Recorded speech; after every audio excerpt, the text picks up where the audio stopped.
Your Majesty, Your Excellencies, President Michel, EU Commission President Ursula von der Leyen, distinguished guests, ladies and gentlemen.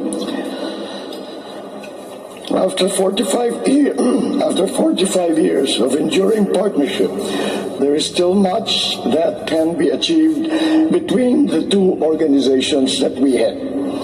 Given the breadth of potential cooperation between our regions and countries, I would like to enumerate 3 priorities. 1. I look forward to closer maritime cooperation between our blocs based on the intersection of priority areas between the ASEAN outlook on the Indo-Pacific and the EU strategy for cooperation in the Indo-Pacific, underpinned by ASEAN centrality. Beyond declaring respect and support for UNCLOS as a legal framework that governs all activities in the oceans and seas, we need to see an effective application of the UNCLOS to address the maritime disputes and geopolitical rivalry in the Indo-Pacific to truly realize the still distant aspiration for the Indo-Pacific to become a sea of peace and prosperity for us all. 2. I look forward to closer economic cooperation, both on our bilateral and bloc-to-bloc relations. At this time of economic recovery from the ravages caused by the pandemic and the current threats on the supply chain, I hope to see the proposed Philippine-EU Free Trade Agreement move beyond scoping negotiations soon.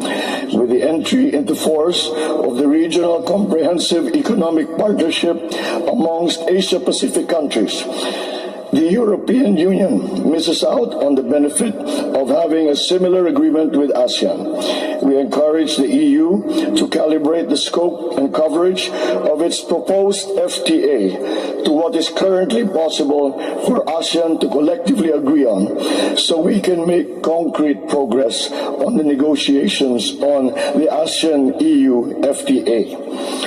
Likewise, I look forward to closer cooperation and to the continued implementation of the PH-EU Partnership Cooperation Agreement for the benefit of our peoples. And third, the world must get together to fight the effects of climate change and to ensure sustainable development. Climate change threatens to radically transform for the worse many vulnerable ASEAN landscapes. It is a race against time to conserve and prevent habitat and biodiversity loss. The ASEAN Center for Biodiversity, which is based in the Philippines and manages the preservation of all 51 ASEAN heritage parks dotted all over the region, which represents ASEAN's diverse ecosystems, needs as much support as it can get. I encourage the EU and its member states to continue extending cooperation activities and support for the ACB. We are currently losing huge chunks of our natural resources at a rate difficult to repair and impossible to replenish in our lifetime. The ACB's work is vital in preserving and growing ASEAN's rich national heritage, which serves as a main pillar of our culture and our economy. As coordinator of the ASEAN-EU Dialogue and Green Tech and Innovation Mapping until 2024, the Philippines will vigorously pursue collaboration and coordination with the EU to meet the dialogue's aim of facilitating green technology transfer and cooperation between our regions.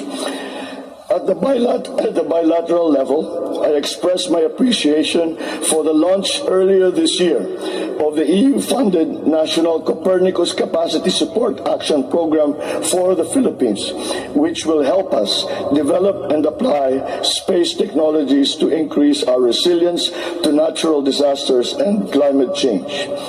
There is no problem like climate change that is so global in nature that it requires immediate and united effort.